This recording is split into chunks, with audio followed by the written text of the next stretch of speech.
Dear students,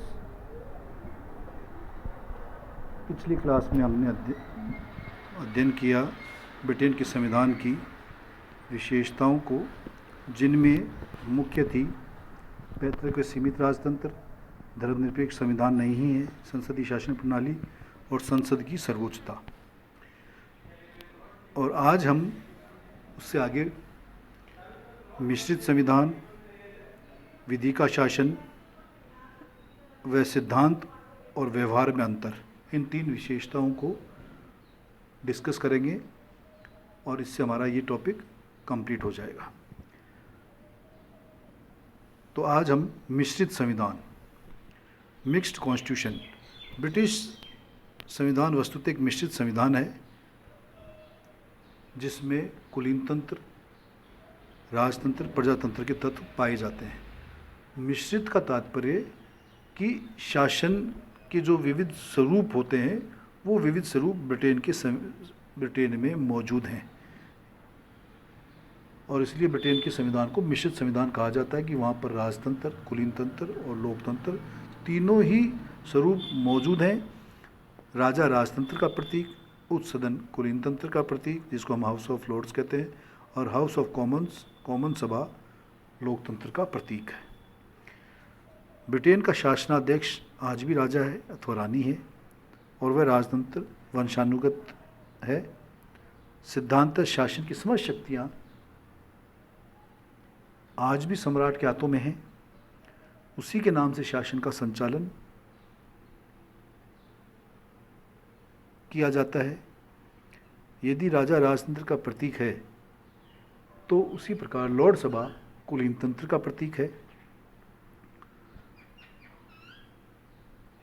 इस सदन के अधिकांश सदस्य वंशानुगत आधार पर चुने जाते हैं, किंतु वास्तव में शक्ति इस सभा में आज भी ब्रिटिश समाज के कुलीन व धनाढ़ वर्ग के वर्गों को विशिष्ट प्रतिनिधित्व दिया जाता है या करती है, कि उच्च सदन आज भी उन लोगों का प्रतिनिधित्व करती है। किंतु वास्तविक शक्तियां न तो राजा के पास हैं और न ही लॉर्ड सभा के पास हैं, वह तो लोक सदन तथा उसके प्रति उत्तरदायी मंत्रिमंडल के पास हैं।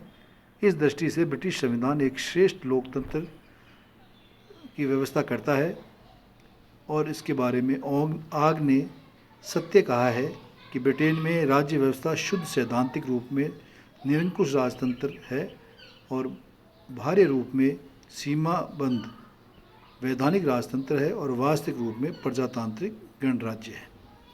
तो हम मिश्रित संविधान के बारे में कि मिश्रित संविधान की शासन व्यवस्था के जो विविध रूप हैं वो सारे पाए जाते हैं ब्रिटेन के संविधान में। राजा राजतंत्र का प्रतीक, कुलीन तंत्र हाउस ऑफ लॉर्ड्स कुलीन तंत्र का प्रतीक, हाउस ऑफ कॉमन्स प्रजातंत्र का प्रतीक।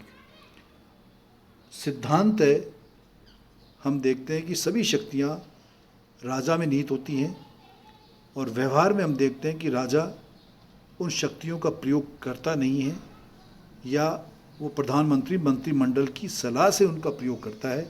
अतः वो शक्तियाँ प्रधानमंत्री और मंत्रिमंडल में निहित हो जाती हैं या हाउस ऑफ कॉमन्स के पास चली जाती हैं कि कॉमन्स में जो प्रस्ताव पारित होगा उसके रूप में राजा आगे कार्य करेगा।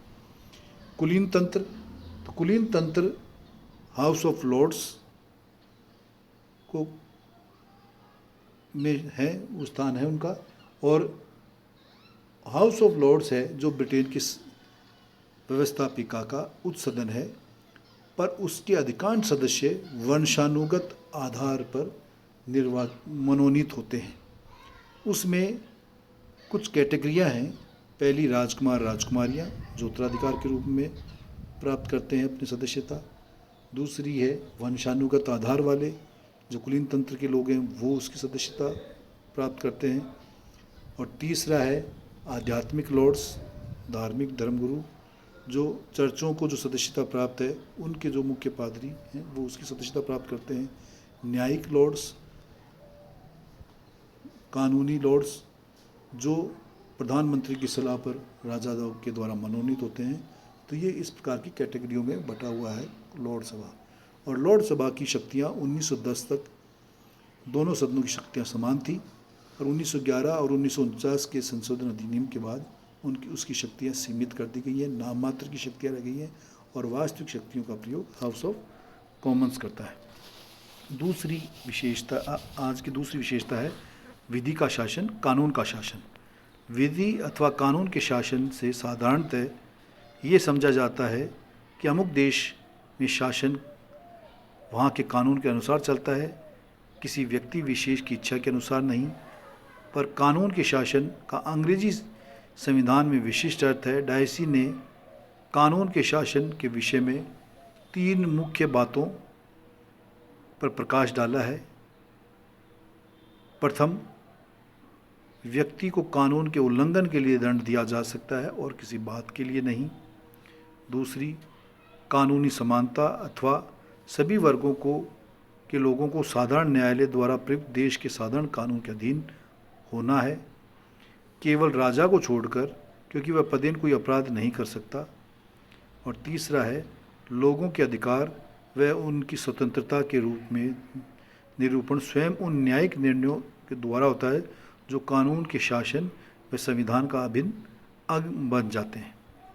किंतु आजकल कानून का शासन का ह्रास हो रहा है। प्रशासनिक कानून तथा प्रदत्त व्यवस्थाओं के फलस्वरूप कानून का शासन पूर्णतः मर्त हो चुका है। तो हम ये बताएं कि विधि का शासन या कानून का शासन ब्रिटेन के संविधान की मुख्य विशेषता है, और इसका प्रतिपादन डायसी ने किया है। और डायसी ने इसके 3 मुख्य बिंदु इंगित किए हैं कि कानून, देश का कानून, देश का शासन देश के कानून के अनुसार संचालित होना चाहिए, होना चाहिए। दूसरा, कानून के समक्ष सभी समान हैं, किसी प्रकार का कोई भेदभाव नहीं। व्यक्ति को कानून के उल्लंघन के लिए दंडित किया जा सकता है, अन्य किसी बात के लिए नहीं। एक से अपराध के लिए एक समान दंड विधान सभी पे लागू होता है, और लोगों की स्वतंत्रता का, लोगों के अधिकार व उनकी स्वतंत्रता का निरूपण न्यायिक निर्णयों द्वारा होता है कि जो कानून के शासन व संविधान का अंग बन गए हैं। तो दूसरा पॉइंट हमारा था विधि का शासन, और तीसरा है सिद्धांत और व्यवहार में अंतर, gap between theory and practice. और इसके बारे में मुनरो ने कहा कि ब्रिटिश संविधान एक अद्भुत विशेषता है कि ये जैसा दिखाई देता है वैसा है नहीं, और जैसा है वैसा दिखाई नहीं देता। और साथ ही आंग व जिंग ने कहा है कि सभी शासनों में सिद्धांत और व्यवहार में अंतर पाया जाता है, परंतु जिस प्रकार का अंतर ब्रिटिश शासन व्यवस्था का ताना बाना बना हुआ है वैसा अन्यत्र कहीं नहीं है। अब हम कहेंगे कि ब्रिटिश संविधान के सिद्धांत व्यवहार में अंतर किस किस क्षेत्र में है या कहाँ नहीं है, बल्कि कई क्षेत्रों में ये दिखाई देता है। सिद्धांत है कि ब्रिटेन में निरंकुश राजतंत्र है, शासन का संपूर्ण कार्य राजा के नाम से और राजा की मोहर लगने पर ही होता है, परंतु राजा एक शानदार कठपुतली के अतिरिक्त कुछ भी नहीं है। और इसके बारे में बेजोट ने कहा है, यदि संसद के दोनों सदन उसकी मृत्यु के आदेश को पारित करके उसके बाद भेज दे तो वह उसे हस्ताक्षर करने ही पड़ेंगे। साथ ही मुनरो ने भी लिखा है कि राजा निरंकुश शक्ति का केवल प्रतीक बना हुआ है, यद्यपि शक्ति का सार उसे प्राप्त नहीं है। तो शक्तियाँ मतलब सिद्धांत शक्तियाँ राजा में नहीं थे। राजा के स्वीकृति के बिना कोई भी कानून नहीं हो सकता, परंतु व्यवहार में हम देखते हैं कि उन सभी शक्तियों का प्रयोग प्रधानमंत्री मंत्रिमंडल की सलाह से करता है, इसलिए उसकी शक्तियाँ नाम मात्र की रह जाती हैं, दिखावे की रह जाती हैं। साथ ही सैद्धांतिक रूप में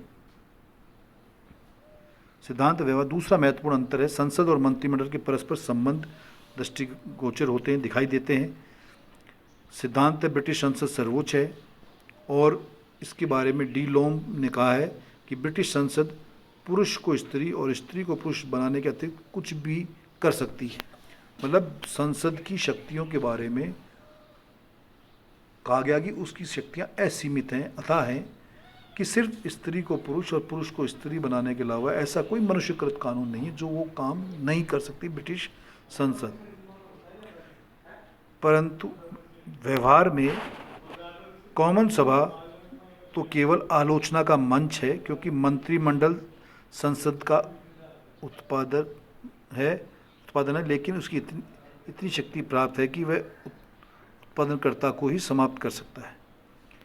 सैद्धांतिक रूप में इंग्लैंड एकात्मक शासन प्रणाली है, किंतु हम ये देखते हैं कि संपूर्ण शासन सत्ता का केंद्र हो, परंतु व्यवहार में शक्तियों का पर्याप्त विकेंद्रीकरण स्थानीय स्तर पर किया गया है। सबसे कि हम देखते हैं कई बार एक एकात्मक शासन व्यवस्था है, पर उसके बाद भी हम देखते हैं कि स्थानीय स्तर पर स्थानीय शासन की व्यवस्था सरकार के द्वारा की जाती है शासन व्यवस्था को सुचारू रूप से संचालित करने के लिए। और अगली हम देखते हैं कि इंग्लैंड में राजतंत्र है।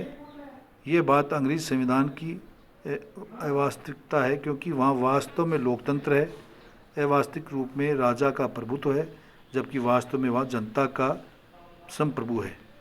ऐसा ही प्रतीत होता है कि इंग्लैंड में शासन व्यवस्था में शक्तियों का पृथक्करण पाया जाता है, क्योंकि कानून निर्माण की शक्ति संसद में, कार्यकारी शक्ति मंत्रिमंडल में, व न्यायिक शक्ति न्यायपालिका में निहित है, किंतु व्यवहार में शासन की शक्ति संपूर्ण केंद्रीभूत है। और इसी के बारे में रेमेज मेयर ने कहा है कि व्यवस्थापक व कार्यपालक शक्तियों का मिश्रण है। हेवॉट ने अनुसार व्यवस्थापन के विस्तार के कारण न्यायपालक शक्तियां भी मंत्रिमंडल में केंद्रित होती जा रही हैं। और सिद्धांत और व्यवहार के इसी अंतर के कारण मुनरो ने लिखा है, किसी पदाधिकारी के नाम से कोई और पदाधिकारी कार्य करता है। संविधान के अनुसार कार्य किसी तरह होना चाहिए, परंतु कार्य किसी और तरह से होता है। तो हम ये कहते हैं कि ब्रिटेन के संविधान में सिद्धांत और व्यवहार में काफ़ी अंतर दिखाई देता है, कि जो दिखाई देता है वैसा है नहीं और जैसा है वैसा दिखाई नहीं देता। ये बात सटीक रूप से ब्रिटेन के संविधान पर